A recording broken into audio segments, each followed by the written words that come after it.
In Canada City, under the electric glow of the Ed Sullivan Theatre marquee, a seasoned talk show host was about to test the patience of a man the internet called invincible. What began as a routine late-night interview turned deadly quiet when a comedian's joke about faith struck a chord deeper than laughter could reach. Chuck Norris wasn't your typical Hollywood guest. For 6 years, he was a world middleweight karate champion, known for turning martial arts discipline into legend and myth. When David Letterman's mockery crossed the line from humor to hubris, he had no idea he was provoking a master of composure, not combat. Chuck responded not with fists, but with grace and precision. Get a quiet counterstrike that would shift the power dynamic of live television. What began as a late-night joke would become a defining cultural moment.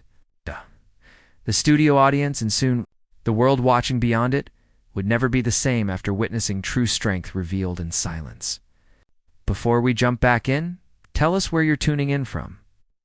And if this story touches you, make sure you're subscribed, because tomorrow I've saved something extra special for you. The crisp September air carried a hint of autumn as the line of excited fans stretched around the block outside the Ed Sullivan Theatre. The iconic marquee of The Late Show with David Letterman blazed against the darkening New York City skyline, casting electric blue shadows across the faces of those waiting to file in. Inside, the energy was palpable, stagehands rushing through, final checks, band members warming up, and producers speaking urgently into headsets. It was 2005, the golden era of late-night television, when these shows still held the cultural currency that would later be fractured by YouTube clips and social media reactions. In the green room, Carla Vance checked her clipboard for the third time in 5 minutes. After 15 years producing for Letterman, she could sense when a show might veer into unexpected territory. Tonight's main guests had her radar pinging. Chuck Norris, martial arts champion, action star, and lately outspoken Christian. Through the doorway where David sat at his desk, flipping through blue note cards filled with handwritten jokes. "How's our lineup looking?" David called out, not looking up from his cards. "House." "Full house tonight," Carla replied, stepping into his office. "People are excited about Chuck." David's mouth quirked into that familiar half-smile that had become his trademark. "Should be interesting. Think I can get the stoic Mr. Norris to crack that martial arts discipline?" He shuffled through his notes again, pausing at one card. "Got some good material on those, Chuck. Norris facts the internet's obsessed with, and a few zingers about his spiritual awakening." Something in his tone made Carla pause. "Just remember, he's here promoting that new book, The Justice Riders," David finished. "Yes, I'm aware of the Christian Western novel." "Yes." "Don't worry, Carla. I know how to handle these born-again types. It'll make for good TV." Carla had worked with David long enough to recognize when he was itching for a moment something unscripted. A crack in the polished veneer of celebrity. It was what made him brilliant, but occasionally it made him reckless. Just saying. He's not your typical action star. Different vibe. David waved her off with a flick of his wrist. That's exactly what makes it interesting. The contradiction. The guy who built a career kicking people in the face, now turning the other cheek. He looked up at her with a mischievous glint. Think his prayers can stop a punchline? Before she could respond, one of the production assistants appeared at the door. "Mr. Norris has arrived." Down the hall, Chuck Norris entered through the stage door with minimal fanfare. No entourage, no. Demands no sunglasses worn indoors, just a man in a simple black blazer over a pressed shirt. Shaking hands with each crew member he passed. At 65, he carried himself with the straight-back discipline of his martial arts background. But there was something else in his bearing.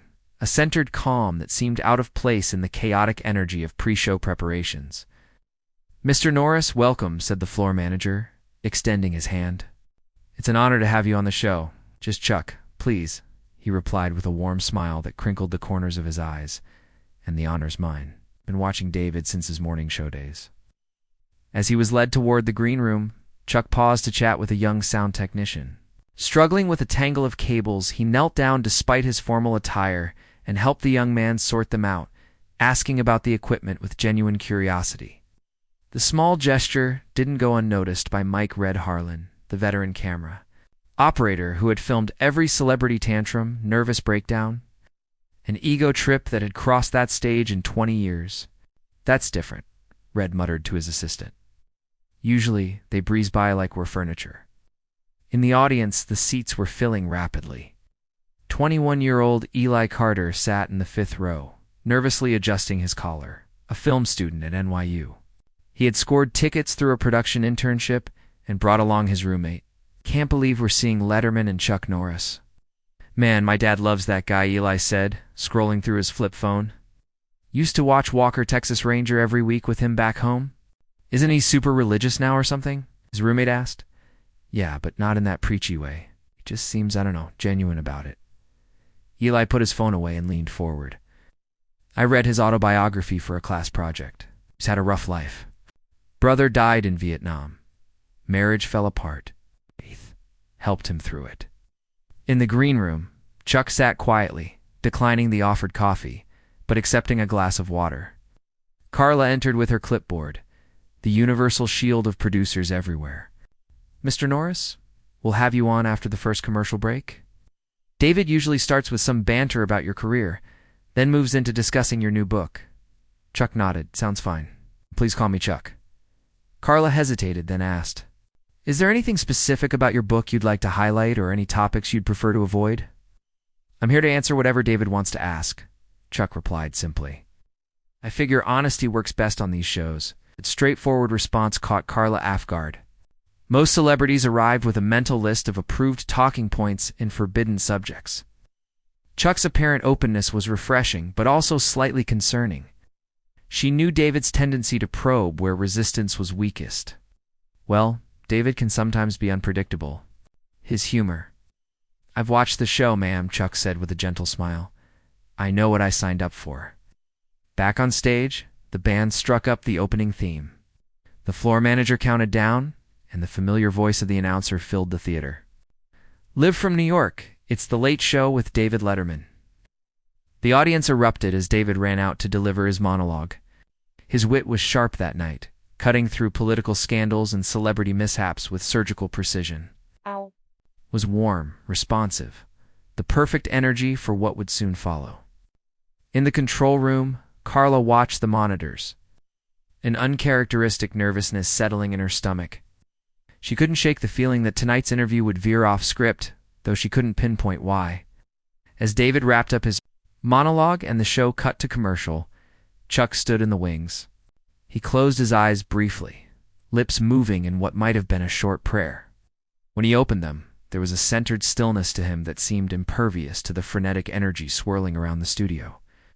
Red, adjusting his camera position, caught this quiet moment through his viewfinder. After decades of capturing manufactured moments for television, he recognized something rare and authentic. What Red couldn't know was that this small, private moment would be the prelude to one of the most memorable interviews in the show's history. Not for its humor or entertainment value, but for what it would reveal about the nature of true strength. The stage manager signaled the countdown from commercial. The band played the transition music. The audience applauded on cue. Ladies and gentlemen, David's voice rang out. Please welcome a man who doesn't do push-ups. He pushes the earth down. Chuck Norris. Chuck Norris walked onto the stage as the band played a driving rendition of the Walker, Texas Ranger theme. The audience rose in a standing ovation, something that didn't happen for every guest. Chuck moved with the fluid economy of motion that had made him a martial arts legend, stopping to shake David's hand before settling into the guest chair. Welcome, welcome, David said as the applause finally subsided. I have to say that might be our loudest reception this year. People really love you, Chuck. They're very kind, Chuck replied with a modest nod to the audience. His voice was softer than many expected, a gentle rumble that contrasted with his tough guy image. David leaned back in his chair, fingertips pressed together in his characteristic pose.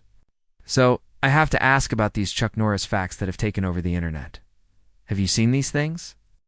The audience cheered in recognition, and Chuck's face broke into a genuine smile. I have. My son showed them to me. Some are pretty creative. I've got a few here, David said, pulling out a stack of blue cards. Let's see. Chuck Norris doesn't read books.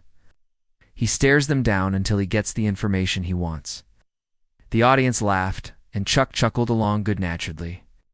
Here's another one. Chuck Norris counted to infinity twice. More laughter rolled through the studio. David continued. When Chuck Norris does a push-up, he's not lifting himself up. He's pushing the earth down. The audience was fully engaged now, the atmosphere light and playful. Chuck shook his head, still smiling. It's funny. They've taken on a life of their own. Do you have a favorite? David asked. Chuck thought for a moment. There's one about how my tears can cure cancer. Too bad I've never cried. That one makes me laugh because anyone who knows me knows I'm actually a pretty emotional guy.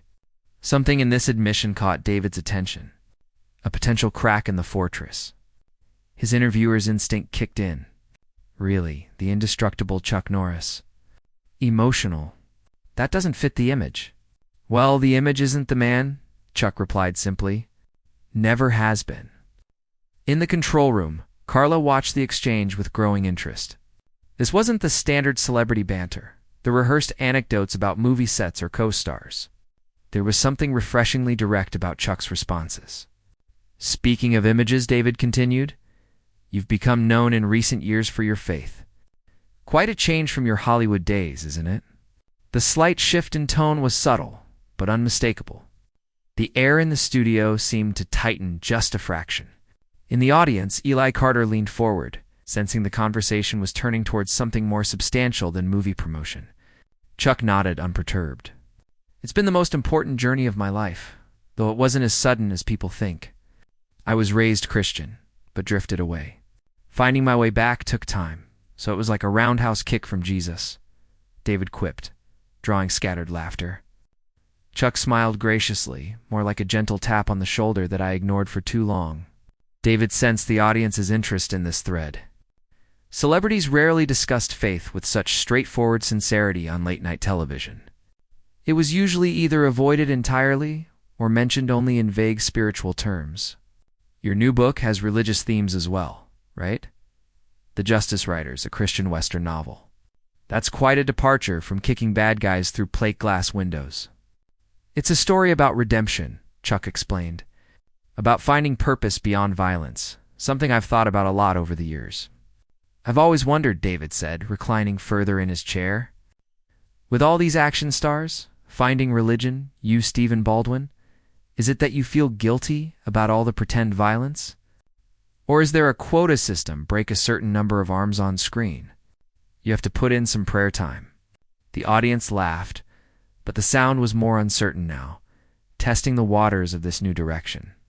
Chuck remained composed, his expression unchanged, except for a thoughtful consideration in his eyes. I can't speak for others, he replied evenly. For me, faith isn't about balancing accounts or feeling guilty. It's about recognizing what matters most in life. In the fifth row, Eli found himself unexpectedly moved by the sincerity in Chuck's voice. It reminded him of conversations with his father back in Ohio. The same quiet conviction, devoid of defensiveness. Red behind his camera made a slight adjustment to tighten the frame on Chuck's face. In his earpiece, he heard Carla's voice from the control room. Stay on, Chuck. After 20 years capturing reactions, Red knew something compelling was unfolding. David sensed it too. The shift in energy. Most celebrities deflected with humor or changed the subject when conversations turned personal. Chuck's willingness to engage directly created an unusual dynamic that both intrigued and slightly unsettled the host. This wasn't the interview he had expected. So no crisis of conscience over the whole turning the other cheek thing, while simultaneously being famous for, not turning the other cheek? David pressed, his tone still light, but carrying a sharper edge. Now, there's no contradiction for me, Chuck said. In my films, I typically played characters defending the innocent against people who prey on the weak. I've always seen that as compatible with my faith. But surely, David continued, there must be something a little contradictory about being an action hero and a devout Christian.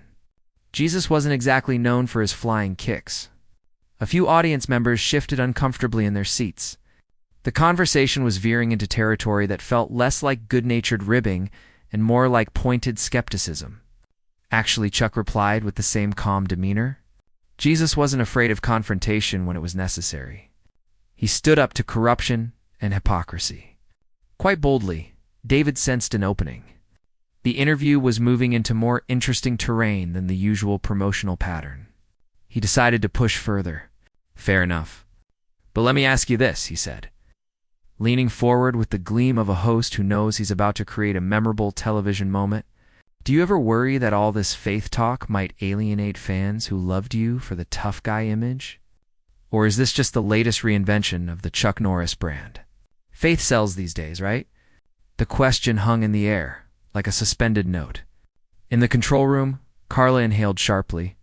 This was the line she had been worried David might cross. Applying Chuck's faith was a marketing strategy rather than a genuine conviction. The audience's laughter had completely faded now. All eyes were on Chuck, waiting for his response. The atmospheric shift was palpable. The light interview had suddenly transformed into something with real stakes. Chuck's expression remained unchanged, but his eyes met David's directly. For a long moment, he said nothing, the silence stretching just long enough to become uncomfortable. When he finally spoke, his voice was quiet, but clear enough that the entire studio could hear every word. "That's an interesting question, David." The simplicity of the response, devoid of defensiveness or anger, somehow made the tension even more acute. Everyone in that studio knew they were about to witness something beyond the usual celebrity interview fare. A genuine human moment unfolding under the bright studio lights. As the silence stretched between them, David saw an opportunity to reassert control through humor, his most reliable weapon. "Well, I'm just saying," he continued with an exaggerated shrug. "One minute you're Chuck Norris, Texas Ranger, Roundhouse, kicking drug dealers through plate glass windows, and the next you're what? Chuck Norris, spiritual warrior, Roundhouse kicking Satan." He mimed a kick, drawing scattered laughter. "It's quite the career pivot. Very smart. The Christian market is quite lucrative these days. I hear Mel Gibson certainly found that out. Telling and preparing this story took us a lot of time. So if you are enjoying it, subscribe to our channel. It means a lot to us. Now back to the story." The joke landed with uncomfortable weight. In the control room, Carla winced immediately, recognizing David had crossed a line not just of taste but of basic respect. Implying that Chuck's faith was a calculated marketing strategy wasn't just provocative, it was potentially hurtful. A murmur rippled through the audience. Some laughed reflexively, the programmed response to anything David said, but others shifted uncomfortably in their seats. Eli Carter felt a knot form in his stomach. This wasn't the lighthearted entertainment he had expected. On stage, David seemed to sense the shift, but pushed forward, doubling down as he often did when detecting audience hesitation. "I mean, is there a Chuck Norris's Bible study workout video coming next? 12 steps to salvation and six-pack abs." More scattered laughter, but noticeably thinner now. The cameras caught several audience members exchanging uncomfortable glances. This didn't feel like the good-natured ribbing that was Letterman's trademark. It felt mean, spirited, targeting something deeply personal. Chuck remained completely still. He didn't laugh along, didn't force a smile, didn't shift nervously in his seat. His composure was absolute. His eyes, however, reflected something complex, not anger, but a deep-centered awareness of the moment's significance. Red, the veteran cameraman, instinctively tightened his frame on Chuck's face, capturing that look of calm intensity. In 20 years behind the lens on this show, he'd seen celebrities react to David's provocations in countless ways. With forced laughter, with witty comebacks, with thinly veiled irritation, occasionally with genuine offense. He'd never seen this complete stillness that somehow commanded more attention than any outburst could. David, sensing the shift in atmosphere, attempted to recover with another quip. "I'm just kidding around, Chuck, but you have to admit, it's a bit like finding out Darth Vader has taken up knitting. There's a certain incongruity there." No one laughed. The silence in the studio had become oppressive, like the heavy air before a storm. David glanced at his notes, then at the audience, finding himself in the unfamiliar position of having lost the room. For a host who had built a career on controlling conversational dynamics, it was a jarring moment. In the control room, Carla spoke urgently into her headset. "Stay with Chuck. Don't cut away." Chuck finally broke his silence, his voice surprisingly gentle. "You know, David, I understand the question behind the joke." The simple statement carried no trace of offense or defensiveness, yet it immediately commanded the room's full attention. Every eye in the studio was fixed on him. The sound technicians leaned forward over their consoles. Even the stagehands paused their preparations for the next segment. "There was a time in my life," Chuck continued, "when I would have responded to that kind of comment very differently." The quiet confidence in his tone made it clear he was not referring to a verbal response. Coming from a martial arts champion, the implication hung in the air, not as a threat, but as an acknowledgement of personal growth. David, a master of interview recovery, attempted to steer back to safer ground. "Well, I certainly wouldn't want to be on the receiving end of a Chuck Norris response. Those internet facts are pretty clear about the consequences." He forced a chuckle, looking toward the audience for support, but found only attentive silence. "May I share something with you, David?" Chuck asked. The direct question, delivered with such calm authority, left no room for deflection. David nodded, an uncharacteristic uncertainty crossing his features. "Faith isn't a brand strategy for me. It's not a career move or a marketing angle." Chuck's voice remained conversational, yet somehow filled the entire studio. "It's the framework that gives meaning to everything else in my life, including sitting here with you tonight." In the audience, Eli Carter felt a strange tightness in his throat. There was something powerful in witnessing someone defend their deepest beliefs without anger or embarrassment, especially under such public scrutiny. David, sensing he had lost control of the interview's direction, tried once more to recapture the moment with humor. "Well, I hope that framework includes a sense of humor, because a genuine sense of humor is essential." Chuck interjected smoothly, a gentle correction rather than an interruption. "It helps us not take ourselves too seriously. But there's a difference between humor and mockery. Wouldn't you agree?" The question wasn't accusatory, yet it landed with perfect precision. Several audience members nodded unconsciously. Red zoomed in slightly, capturing the subtle reaction. David's expression flickered, a rare moment of visible recalibration for the veteran host. He was accustomed to celebrities who either played along with his jokes or became visibly uncomfortable. Chuck's centered calm presented a dynamic he hadn't anticipated. This wasn't the defensive reaction of someone whose faith was fragile. It was the steady response of someone whose convictions ran deep enough to withstand public scrutiny. "Fair point," David conceded, raising his hand slightly. "No mockery intended." It was as close to an apology as David Letterman ever came on air. The acknowledgement hung in the air for a moment, shifting the interview into uncharted territory, a space of unexpected authenticity. In the control room, Carla realized they were witnessing something unusual in the landscape of late-night television. A moment of genuine human connection breaking through the polished surface of entertainment. "Keep rolling," she instructed the team. "This is real." No one in that studio could have predicted what would happen next. How a conversation that began with an ill-considered joke would transform into one of the most memorable and meaningful exchanges in the Filch show's long history. "Let me tell you a story, David, if that's all right," Chuck said, his voice carrying a warmth that began to dissolve the tension in the room. David nodded, curious despite himself. "The floor is yours."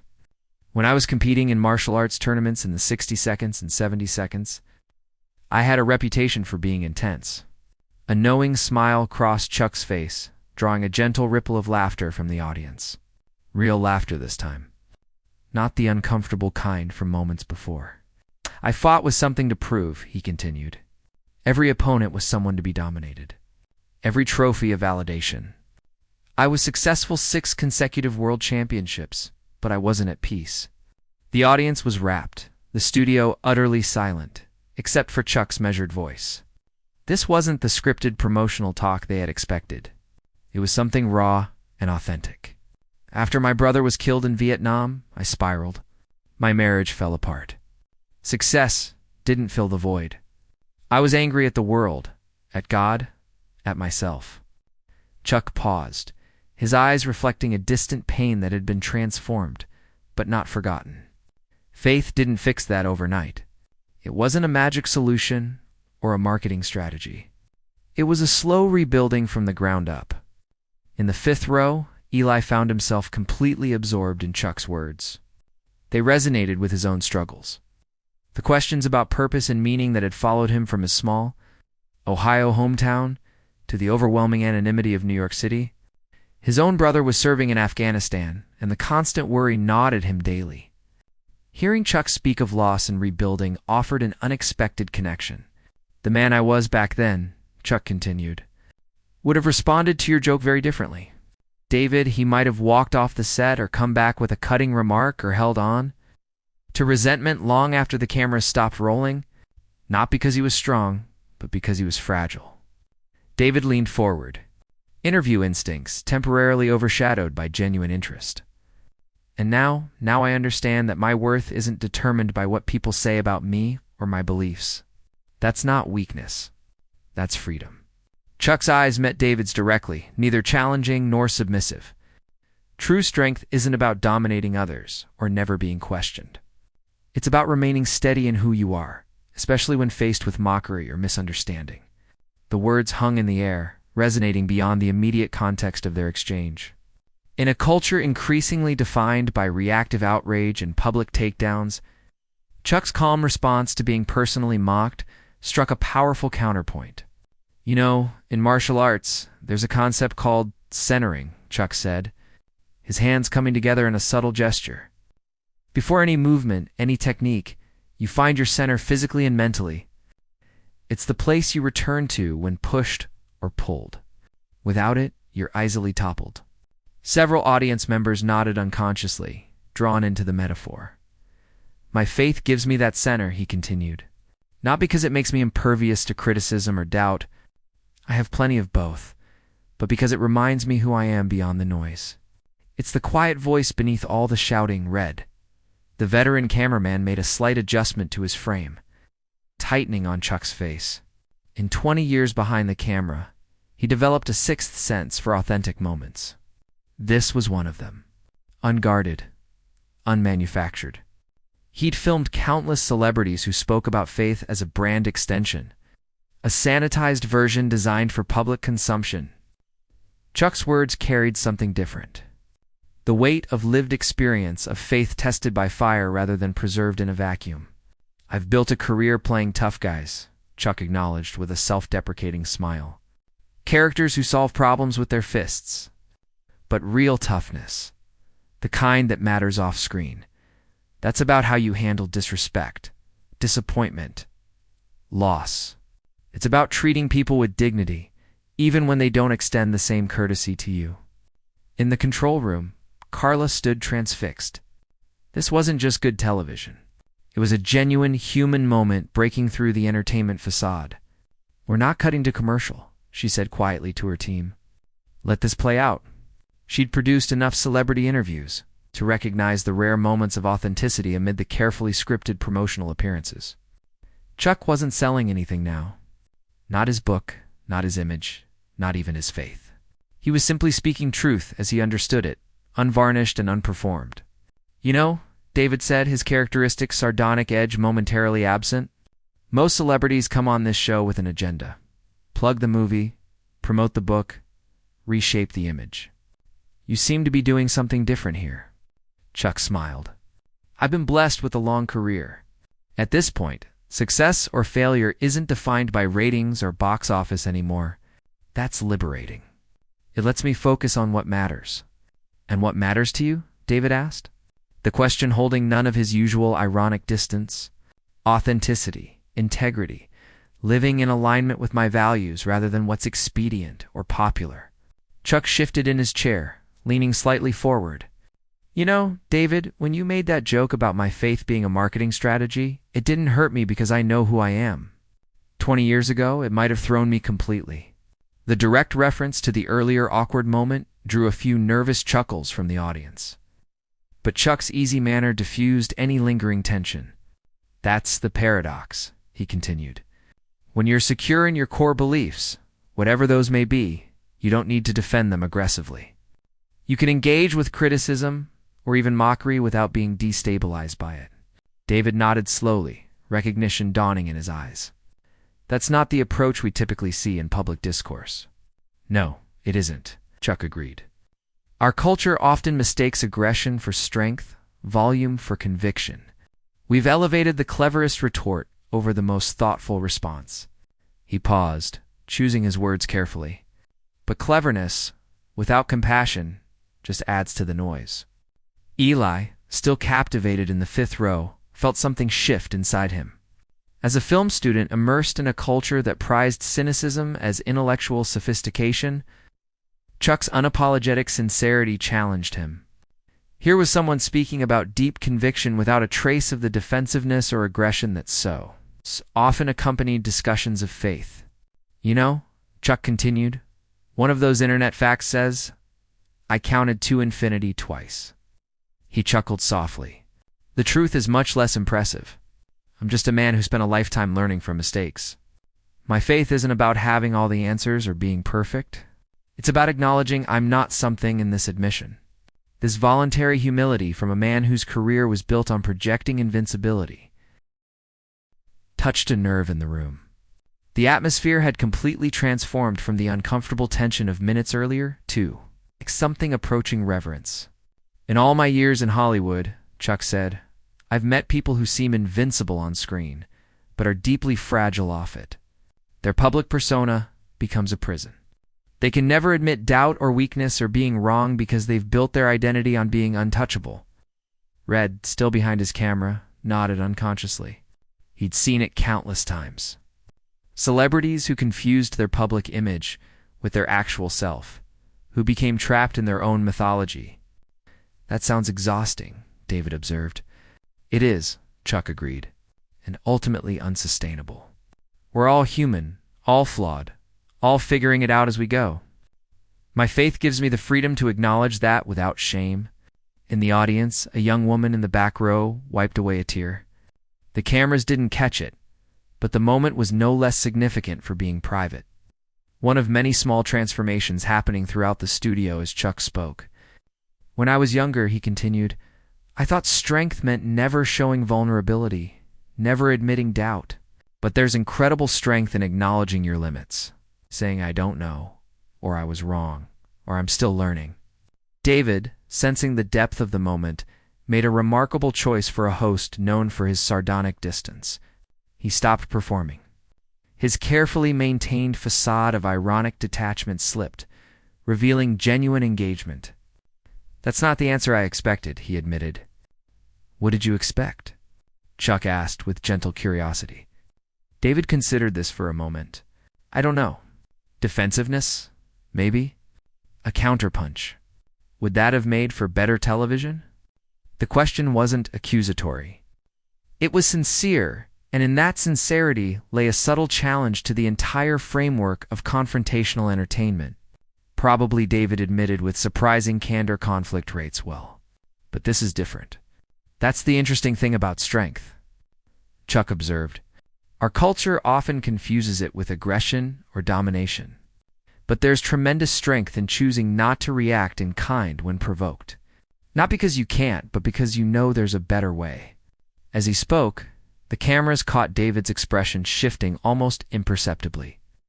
The barely visible recalibration of someone encountering an unexpected perspective. It wasn't a dramatic conversion moment, but something more nuanced. The quiet recognition that he might have misjudged both the man and the conviction he had attempted to mock. You know, in Walker, Texas Ranger, Chuck said with a self-deprecating smile, every problem was solved with a roundhouse kick. That makes for good television, but poor philosophy. The hardest battles I fought weren't against external enemies, but internal ones. Pride, anger, resentment, fear. Several audience members nodded in recognition. These universal struggles transcended differences of belief or background, creating a bridge of common humanity. My faith taught me that these internal battles matter more than external ones. Chuck continued. How I respond when insulted matters more than how many championships I've won. How I treat people who can do nothing for me reveals more about my character than how I treat those who can advance my career. In that moment, something rare happened on late-night television. The carefully constructed roles of host and guest, questioner and answerer ceased to matter. What remained were two men engaged in a genuine conversation about things that mattered deeply. David glanced down at his note cards, then set them aside in a deliberate gesture. "You mentioned your brother earlier. If you don't mind my asking, how did your faith help with that loss?" That's a kind of pain that doesn't have easy answers. The question was asked with genuine care. Another departure from the usual rhythm of celebrity interviews where personal tragedy was often mined for emotional impact rather than thoughtful reflection. Chuck's expression shifted, a momentary shadow of grief passing across his features before resolving into something more complex. Sorrow transformed, but not erased. "When my brother died, I was angry at God," he said. "Simply furious, actually. I'd prayed for his protection, and those prayers seemed ignored. For a long time, I turned away from faith entirely." The raw honesty of this admission resonated throughout the studio. Here was a public figure known for his Christian beliefs, acknowledging a period of profound spiritual doubt. It's not as a neat narrative of triumphant faith, but as a messy human reality. "What brought you back?" David asked quietly. "Not what, but who," Chuck replied. "People who embodied the grace they claimed to believe in. People who didn't offer easy answers or religious cliches, but who sat with me in the darkness. They showed me that faith isn't about having all the pain removed from your life. It's about finding meaning even in the midst of suffering." In the control room, Carla recognized they were witnessing something extraordinary in the landscape of late-night television.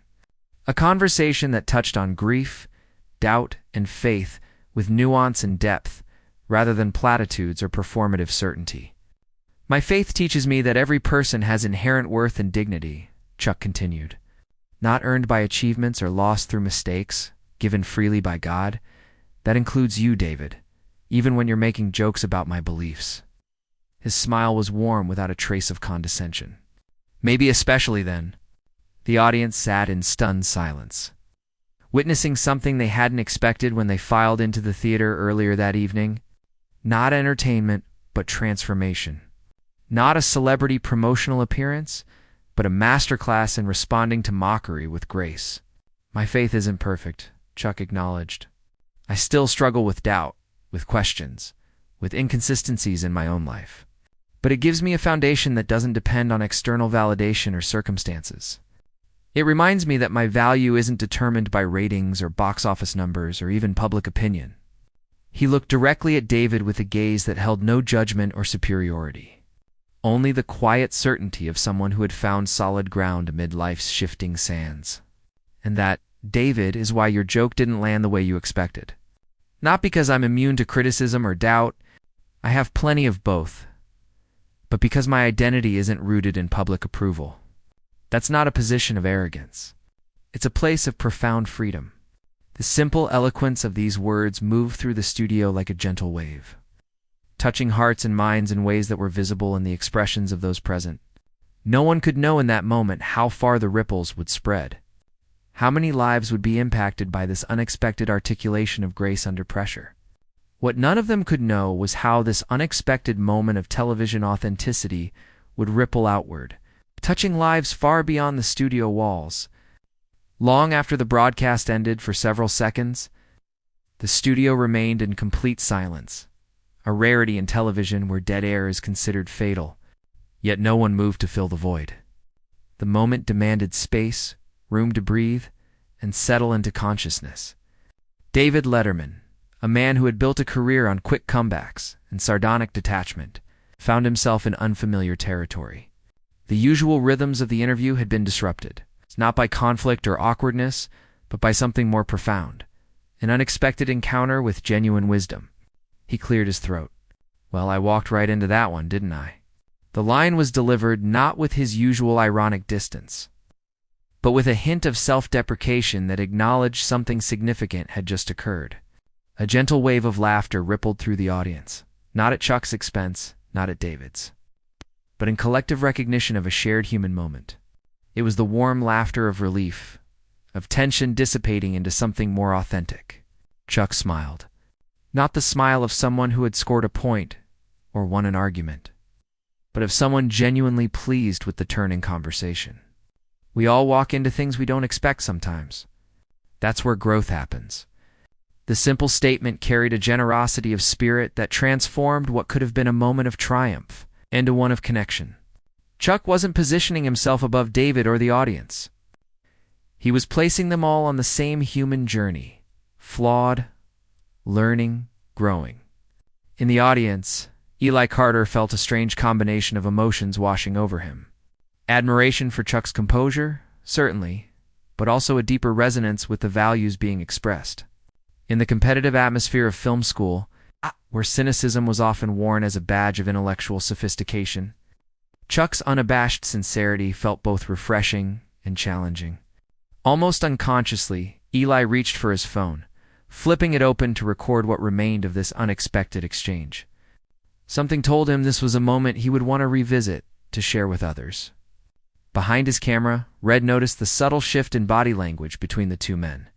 David had leaned back slightly, creating physical space that mirrored the mental recalibration taking place. His usual alert posture, always ready with the next quip. The next jab had softened. Chuck, meanwhile, remained exactly as he had been from the start, centered, present. His demeanor unchanged by either criticism or praise. "You know what's remarkable about this?" Red murmured to his assistant. "The famous tough guy is the gentlest person on stage." On the monitor in the control room, Carla watched the two men with growing fascination. In 15 years producing for Letterman, she had witnessed countless celebrity encounters. But this one was evolving into something entirely different. Not a battle of wits or egos, but a genuine moment of human connection breaking through the polished surface of entertainment. "Stay with this," she instructed the team. Wide shot, then back to the two-shot. On stage, David seemed to gather himself, visibly recalibrating his approach. When he spoke again, his tone had shifted, the performative edge replaced by something more genuine. "You know, in all my years doing this show, I've interviewed thousands of celebrities. Most come with carefully prepared anecdotes, rehearsed jokes, publicist-approved talking points." He leaned back, studying Chuck with newfound interest. "This conversation took a turn I didn't expect." "Life's more interesting when we move beyond the script," Chuck replied. The audience broke into spontaneous applause, not the prompted applause of a television taping, but a genuine response to something that had touched them. The sound swelled, filling the studio with an energy that was palpable even through the cameras. In the control room, Carla watched the monitors with a mixture of professional satisfaction and personal amazement. "We're witnessing something special here," she murmured to her assistant. "This is what television can be at its best. Not just entertainment, but connection." "Should we cut to commercial?" someone asked. Carla shook her head. "Not yet. Let this play out." The studio cameras captured the subtle transformation taking place on David's face. The shift from a host performing for his audience to a person engaged in genuine conversation. His shoulders relaxed almost imperceptibly. The tight, controlled smile that was his trademark softened into something more natural. "So here's what I'm curious about," David said, pushing aside his blue note cards in a gesture that wasn't lost on the audience. "You've been in the public eye for decades. Action star, martial arts champion, internet meme. People project all kinds of things onto you. How do you stay, I don't know, grounded in who you actually are versus who people think you are?" It was the kind of thoughtful, probing question rarely asked in the rapid-fire environment of late-night television. A question that sought understanding rather than entertainment. The audience seemed to collectively hold its breath, sensing they were witnessing something unusual in the carefully curated world of celebrity appearances.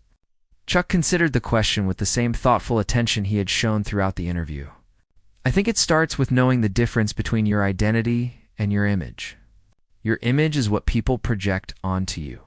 The expectations, the assumptions, the Chuck Norris facts," he added with a smile. "Your identity is who you know yourself to be when all that falls away." He gestured subtly with his hands, emphasizing the distinction. "For years, I confused the two. I thought I needed to protect my image at all costs. Never show weakness. Never admit uncertainty. Always be the tough guy people expected. It was exhausting and ultimately hollow." Several audience members nodded unconsciously, recognizing a universal truth beneath the specific context. Many had never been action stars, but all understood the exhaustion of maintaining a public persona at odds with their inner reality. My faith helped me separate those two things, Chuck continued. It reminded me that my worth isn't determined by public perception or professional success, but by something more fundamental: being created in God's image. Being loved unconditionally, that doesn't mean I don't care about my work or how I'm perceived. It just means my core identity isn't at stake in those perceptions. David nodded slowly, the usual ironic inflection absent from his voice. That's profound and not what I expected to be discussing tonight. I'll be honest, sometimes the conversations we don't plan are the ones we need most, Chuck replied. The simple statement carried a weight beyond the immediate context, touching on something essential about human connection in an increasingly scripted and performed culture. From his camera position, Red watched the exchange with growing amazement. He'd filmed thousands of interviews over his career, but rarely had he witnessed one that broke through the performative barrier to reveal the actual humans. Behind the public personas, almost unconsciously, he lowered his camera slightly, momentarily stepping back from his professional role to fully absorb what was happening. In the fifth row, Eli continued recording on his phone, his hands trembling slightly. As a film student who had analyzed countless celebrity interviews, he recognized that what was unfolding was extraordinary.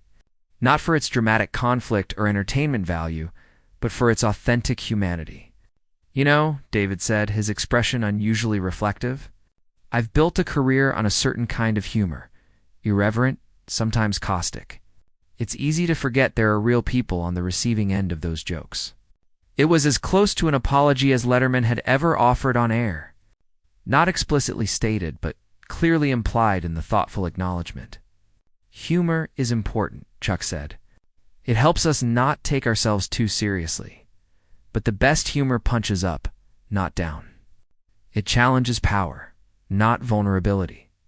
David nodded slowly, a flicker of recognition crossing his features. That's a distinction worth considering. The exchange had moved beyond the typical celebrity interview into something approaching an actual dialogue. Two men from different worlds, finding common ground in thoughtful conversation. In the audience, a middle-aged woman in the third row leaned toward her husband. I've never seen him like this, she whispered. Letterman, he seems different. Her observation captured something essential about what was happening on stage.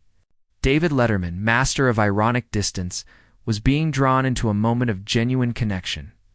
The transformation wasn't dramatic or performative. It was subtle, human, unfolding in real time under the hot studio lights.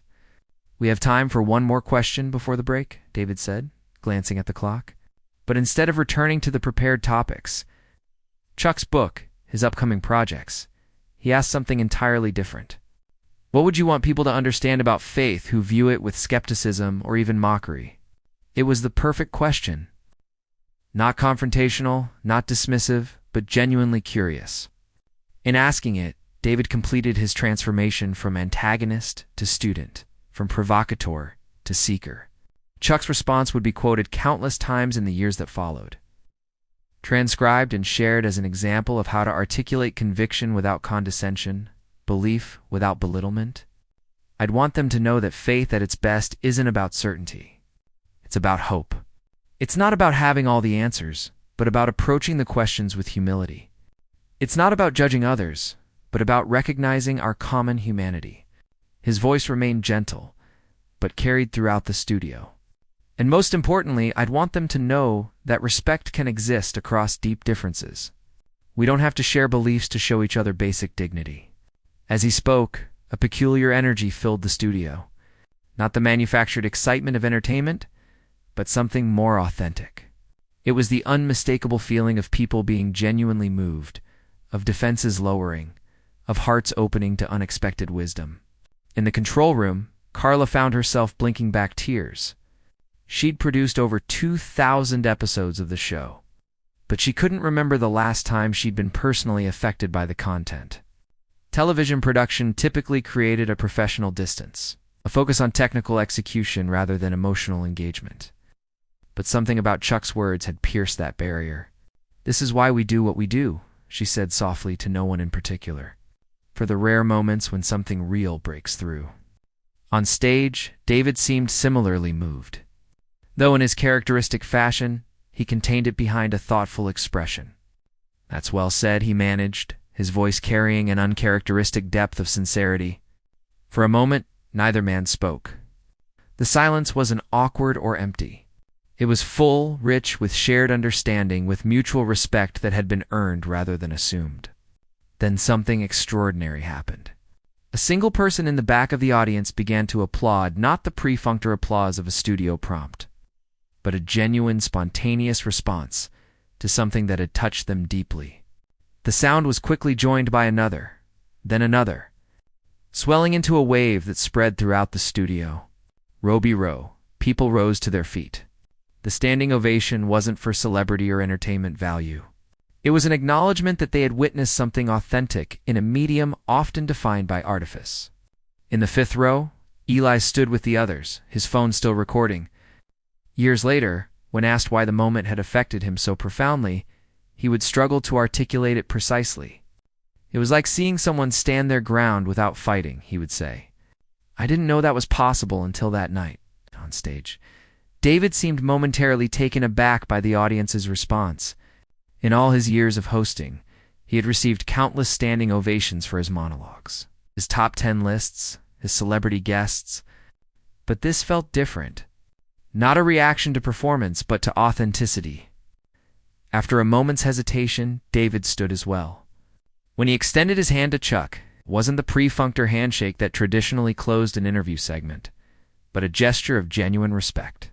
Chuck rose, accepting the handshake with the same grace he had shown throughout their exchange. Their eyes met in a moment of unspoken understanding, an acknowledgement that something unexpected and valuable had transpired between them. "Ladies and gentlemen, Chuck Norris," David said, his voice carrying a warmth that had been absent at the interview's start. The applause continued, filling the studio with sustained appreciation. In the control room, Carla signaled for the cameras to stay wide, capturing the standing audience, the two men shaking hands center stage, the palpable energy of the moment. "Now, that," she said to her team, "is how you end a segment." But the true ending to this unexpected encounter wouldn't be measured in ratings or reviews. It would unfold in countless living rooms across America, where viewers witnessing this exchange would find themselves reflecting on their own responses to mockery or misunderstanding. It would continue in conversations at dinner tables and water coolers the next day, as people discussed not just what was said, but how it was said with dignity, with grace, with unwavering conviction that never descended into defensiveness, and it would resonate most powerfully in those moments when viewers found themselves faced with the choice to react with anger or respond with composure, and remembered a martial arts master who had demonstrated that true strength isn't measured by how hard you can hit, but by how centered you remain when others attempt to knock you off balance. As the show cut to commercial, the applause still echoing through the studio, David turned to Chuck once more. Away from the hot microphones, he spoke quietly. "Thank you for that." Genuinely, Chuck nodded, accepting the acknowledgement with characteristic humility. "Thank you for asking real questions." In that simple exchange lay the essence of what had transpired, a moment of authentic connection, breaking through the carefully constructed performances of public life. Neither man could have predicted it at the interview's start, yet both recognized its value as they stood together in the lingering applause. What none of them could know was how far the ripples from this moment would spread, or how many lives would be touched by this unexpected lesson in the true nature of strength. "And we're clear," called the floor director, as the on-air light dimmed.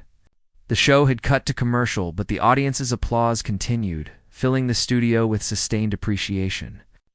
David Letterman, still standing, leaned in closer to Chuck. Away from the hot microphones, he spoke privately. "That was unexpected. Thank you for the conversation." It wasn't quite an apology, but the sincerity in his voice conveyed a respect that hadn't been present at the interview's start. Chuck nodded, accepting the acknowledgement with the same grace he had shown throughout the exchange. "Anytime, David. I enjoyed it." As Chuck made his way off stage, Audience members strained forward, reaching out hands, calling his name. It wasn't the usual celebrity adulation. There was something different in their expressions. A recognition.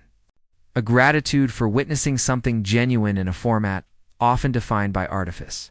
In the fifth row, Eli Carter sat stunned, his flip phone still open in his hand. He had managed to record the last 3 minutes of the exchange. The quality would be poor. The audio barely discernible, but something told him this was worth preserving.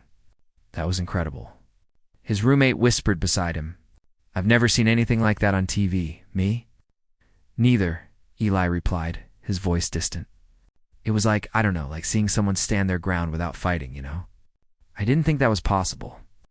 As the audience began filing out after the show's conclusion, Eli overheard fragments of conversation swirling around him. "Did you see how calm he stayed? I've never heard someone talk about faith like that. Not defensive, not preachy." Letterman actually seemed speechless for once. In the narrow hallway backstage, Chuck shook hands with crew members as he made his way toward the exit. Mike Red Harlan, the veteran cameraman, stepped forward impulsively, extending his hand. "Mr. Norris, I've been filming this show for 20 years. What happened out there tonight? That was special." Chuck clasped his hand warmly. "Thank you. But I'm just one part of the conversation. It takes both sides to create a meaningful exchange."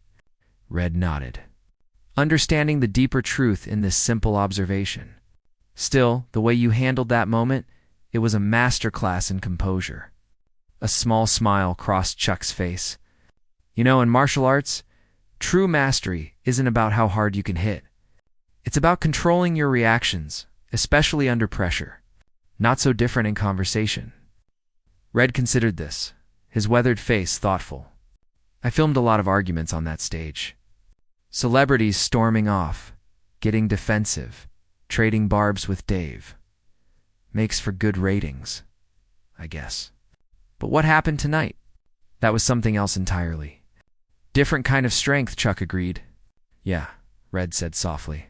"Different kind of strength." As Chuck continued toward the exit, Carla Vance intercepted him. Clipboard still clutched to her chest like a shield.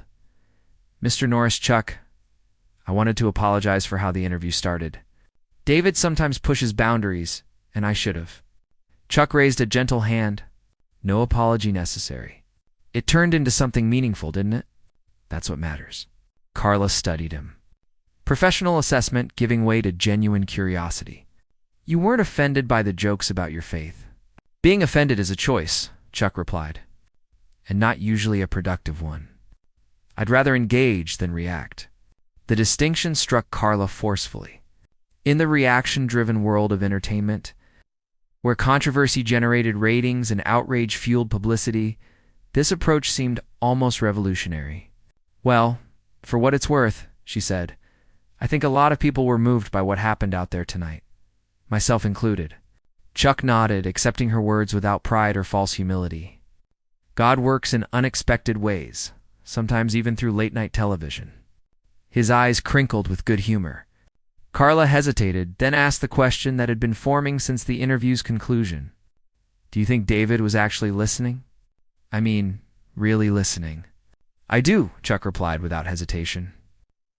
"Not because of anything special about me or my words, but because authentic connection is something we all hunger for beneath the cynicism, beneath the performance. When we encounter it, even unexpectedly, something in us recognizes its value." Carla absorbed this insight, seeing her 15 years in television production in a new light. How many thousands of hours had been spent manufacturing moments of contrived emotion when the most powerful television happened, when the artifice fell away entirely? "You've given me something to think about," she admitted. "That's all any of us can hope to do for each other," Chuck replied, as he finally made his way outside to the waiting car. The cool September air, a contrast to the hot studio lights. Chuck paused for a moment. The sidewalk was lined with fans hoping for autographs or photos.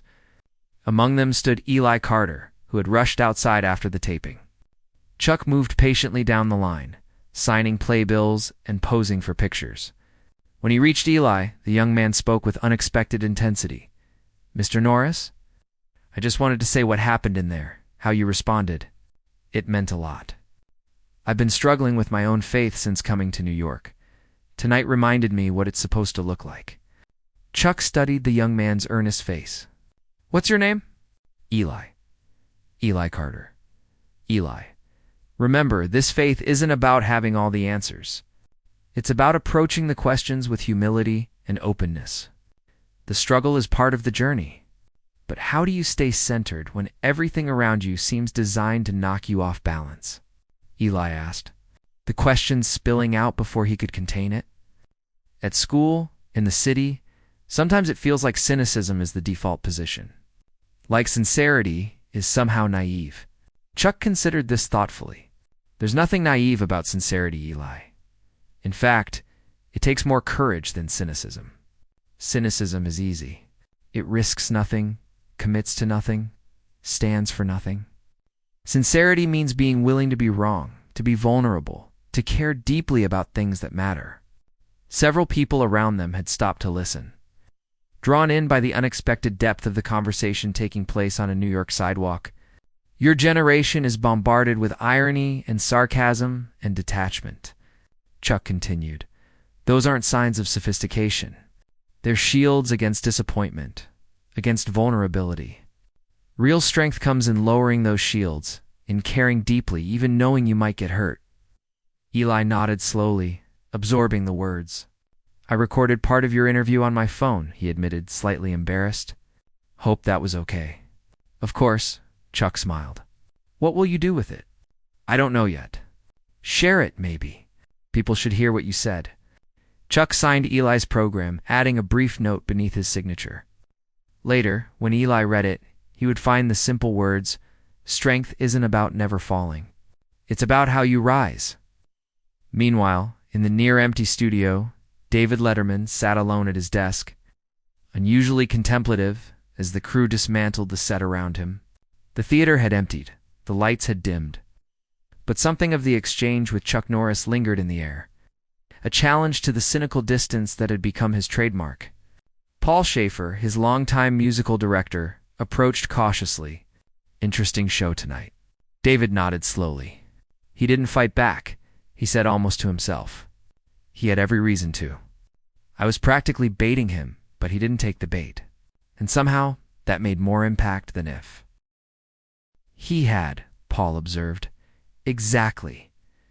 David tapped his pencil against the desk, a nervous habit from his decades on television. It's easy to mock faith, you know? Easy target. But the way he talked about it, it wasn't what I expected. Changed your view at all? David considered this. I don't know about that, but it made me think, and that's something. The simple admission revealed more than a lengthy speech could have the recognition that beyond the performance of skepticism lay the possibility of genuine reflection. You know what struck me? David continued after a moment. He wasn't selling anything. I mean, yes, technically he was here to promote a book, but that became secondary. Most guests come with an agenda. Plug the movie, reshape their image, get a viral moment. Chuck just engaged authentically. Rare quality these days, Paul agreed. Especially in this business, David gestured around the empty stage. We're all performing all the time. The audience performs being an audience. The guests perform being charismatic and interesting. I perform being sardonic. And slightly above it all, it's exhausting. Paul raised his eyebrows slightly, surprised by this moment of candor from his normally guarded colleague. Tonight felt different, he agreed. It did, David acknowledged. And I'm not entirely comfortable with why, in the control room. Carla reviewed footage from the night's show, focused intently on the exchange with Chuck. A young production assistant stood beside her. Should we edit any of it for broadcast? He asked. The religious content is pretty heavy for late night. Carla shook her head firmly. Not a frame. What happened out there was real. That's rare enough in television to be worth preserving intact. The assistant frowned slightly. But the network might let me worry about the network, Carla interrupted. Some things matter more than advertisers' comfort zones. This is one of them. She rewound the footage, watching again as Chuck responded to David's initial mockery with composed dignity rather than defensive anger. In 15 years of producing television, she had developed a cynical view of celebrity authenticity. Most public displays of emotion or conviction were carefully calculated for maximum impact, rehearsed vulnerability. Strategic sincerity. What she had witnessed tonight was different. Chuck Norris hadn't come to score points or create a viral moment. He had simply engaged as his authentic self, neither inflating his conviction into self-righteousness nor diluting it to avoid controversy. The decision to broadcast the interview intact would prove significant. When the episode aired later that week, the interview would generate an unusual response. Not the viral outrage or celebrity feuding that typically drove ratings, but a quieter, deeper resonance. Viewer emails would pour in, many expressing gratitude for seeing faith discussed with nuance and respect in a mainstream entertainment context. But the interview's most profound impact would unfold more slowly in ways no one could have anticipated on that September evening in 2005, 3 days after the broadcast. Eli Carter uploaded his shaky cell phone footage to a fledgling video-sharing platform called YouTube, which had launched just months earlier. His crude capture of the final minutes of the exchange, Chuck's measured response, the standing ovation, the genuine handshake between host and guest would accumulate views slowly at first, then with gathering momentum. By 2006, as the platform grew, the clip would be shared across early social media titled simply Chuck Norris Shows True Strength. It would be downloaded, re-uploaded, discussed in forums, referenced in blogs, transcribed for those who couldn't access video. In seminary classes, youth groups, and ethics courses, it would be shown as an example of responding to mockery with dignity. What had begun as an uncomfortable moment on a late-night talk show had transformed into something, approaching a cultural touchstone, a rare example of genuine encounter, breaking through the cynical surface of entertainment. In his dorm room at NYU, Eli Carter couldn't have predicted the impact of his grainy video upload. He had shared it simply because something in that exchange had touched him deeply, had articulated a way of being in the world that countered the prevailing cynicism of his environment. As a film student, he had been trained to analyze media critically, to deconstruct narratives, to maintain intellectual distance. But Chuck's words had bypassed those analytical filters, speaking directly to the part of him that longed for sincerity, for conviction, for meaning beyond ironic detachment. When his YouTube clip began gaining traction, Eli started receiving comments and messages from viewers equally moved by the exchange. Never seen faith discussed like this on TV. No shouting, no defensiveness, just quiet strength. This is what Christianity should look like. Grace under fire. I'm not religious at all, but the way Norris handled this made me reconsider some of my assumptions. In the years that followed, both Chuck Norris and David Letterman would occasionally be asked about that night.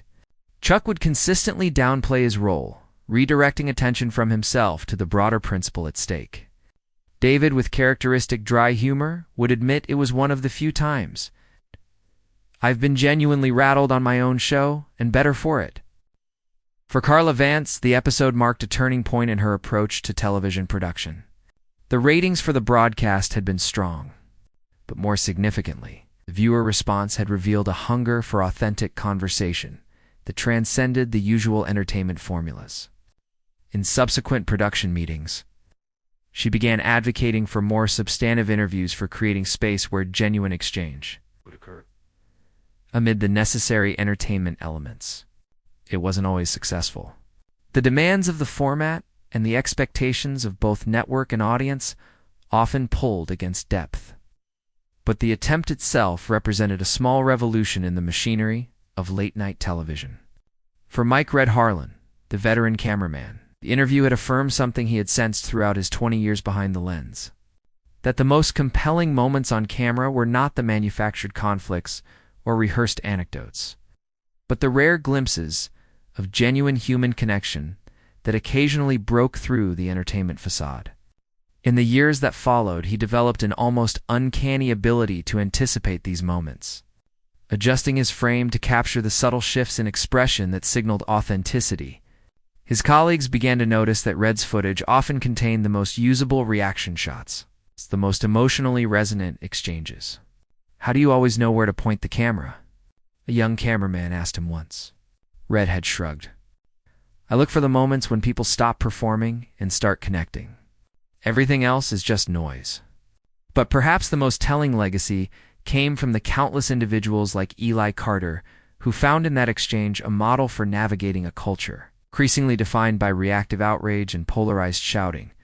The lesson wasn't about the specific content of Chuck's beliefs, but about the manner in which he held them with a security that didn't need to demand agreement, with a strength that didn't require domination. In a small apartment in Brooklyn, 2 years after the interview, Eli Carter sat before his computer, putting the finishing touches on his thesis film. On his desk lay a worn program from The Letterman Show. Chuck's signature and notes still, visible despite the creases from frequent handling. The film explored themes of genuine strength versus performed power, of substance versus image ideas that had crystallized for Eli on that September night in 2005. The success of his YouTube clip had given Eli an unexpected platform. The video had been featured on several early blogs discussing the intersection of faith and popular culture. He had received emails from viewers around the country, many sharing how the exchange had affected their own approach to navigating disagreement or mockery of their deepest beliefs. One message in particular had stayed with him from a high school teacher in Ohio who had shown the clip to her class. "In a world where my students are taught that the loudest voice wins, that aggressive reaction equals strength. And that mockery is sophisticated," this clip showed them an alternative. "Thank you for preserving this moment. It's changing how my students understand what true strength looks like." As he worked on his film, a quote from the interview played in Eli's mind, words that had shaped his approach not just to filmmaking, but to life. "True strength isn't about dominating others or never being questioned. It's about remaining steady in who you are, especially when faced with mockery or misunderstanding." What none of them, Eli, Carla, Red, David, or even Chuck himself could have fully anticipated was how preont that exchange would prove to be in the years that followed. As social media platforms proliferated and public discourse increasingly rewarded the most outraged, the most divisive, the most sensationalist voices, the quiet example of responding to mockery with composed dignity would stand as a powerful counter-narrative.